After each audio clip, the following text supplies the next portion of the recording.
Yo, hey, this shit easy, nigga. Hey, all I'm talking about, nigga, I'm still out here trying to get it. Contender Regime Boxing, checking back in with y'all, man. What's good? So, JARON Ennis is scheduled to fight Thomas DULORME. I believe it's supposed to go down in November. Thomas DULORME coming off of 2 back-to-back losses. It really hasn't been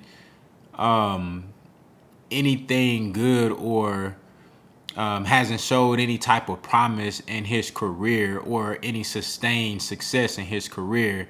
You know, he had one point where he looked like he could possibly be something, but he was never able to really sustain any type of real success. He's most famously known for getting beat by Terrence Crawford. That fight was actually here in Dallas, Texas as well. You know, so, I mean, you know, Thomas DULORME coming off of a loss to Stanionis. And, of course, we know that JARON Ennis is on the rise. He is, you know, arguably the most talented up-and-coming fighter, probably the most talented fighter under the age of 25, one of the most skilled guys, one of the most skilled young guys that you will see in boxing right now. And he has a lot of promise and a lot of upside to him, a lot of potential. And in my personal opinion, I think this is a step back for JARON Ennis. I know shit, you know, you got to stay busy and you got to fight guys that are available for you to fight. You got to take what you can get, especially when you're JARON Ennis. Now, remember, I made a video saying that I said this is the downside to being JARON Ennis. And this is it. This is a prime example of the downside or the negative to being JARON Ennis. This is the downside to being this good, this young, and striving and starving and scratching down the door trying to get an opportunity to prove yourself as one of the best guys in a division or in boxing in general. Now, we know he's young. I believe Ennis is 23.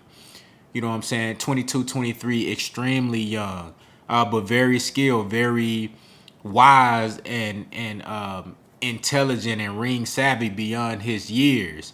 He doesn't fight like a 22 or 23-year-old. He has very high boxing IQ, and he's extremely skilled, and he's a very polished fighter.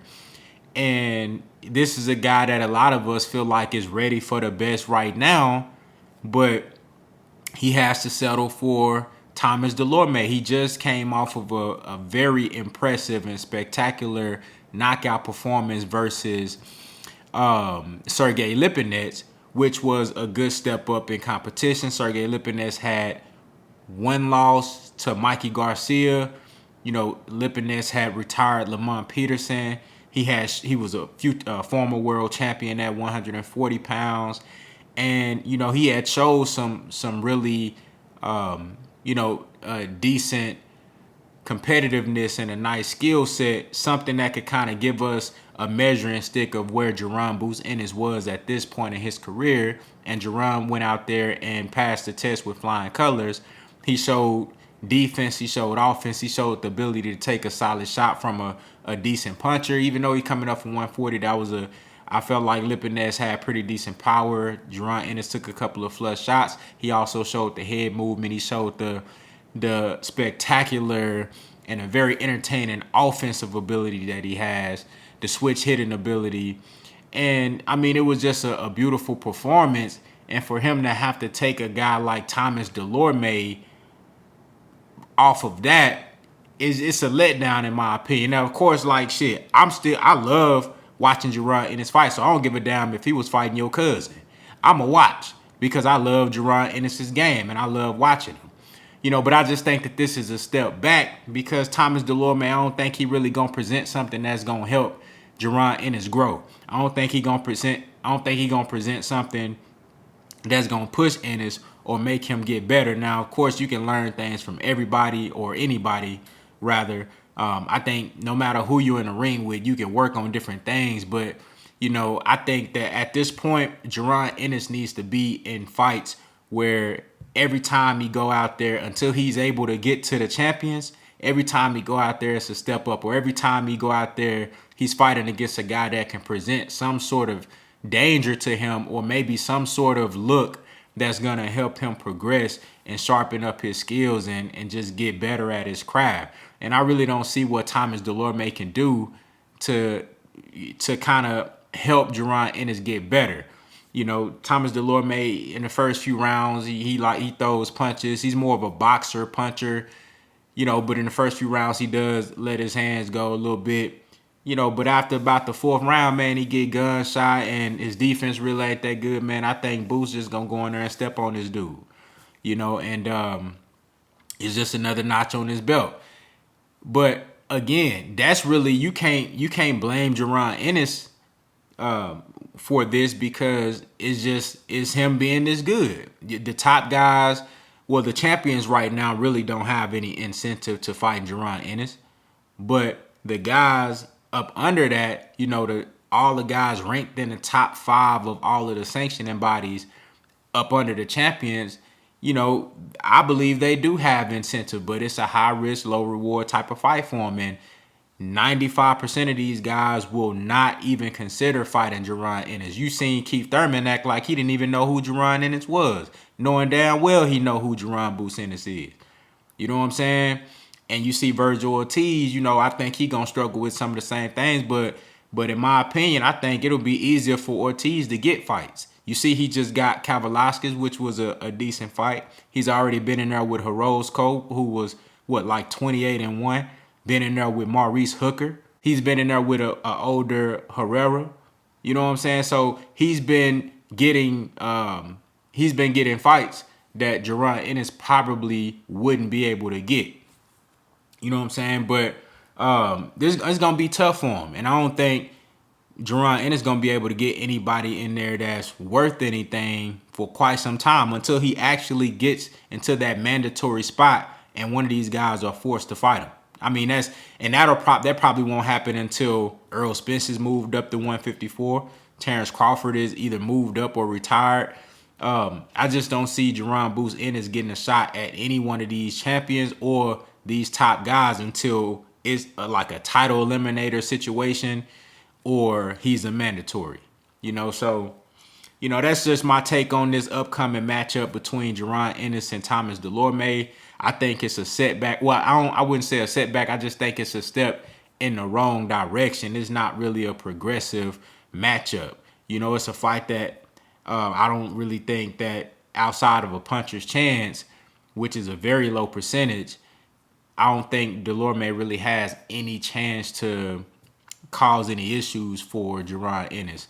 You know, and this is a guy coming off of 2 L's, so it just really don't look that good. You know what I'm saying? But again, we talked about this.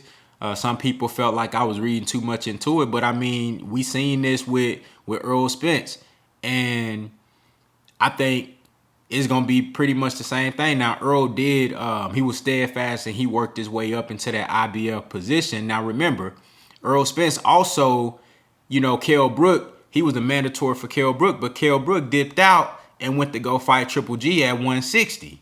You know what I'm saying? And motherfuckers had to really beg Kell Brook to come back down and defend his title versus Errol Spence, because it could have been a situation where Kell Brook said, man, fuck it, I'm gonna just vacate my title and you can fight one of these nobody dudes for a title eliminator.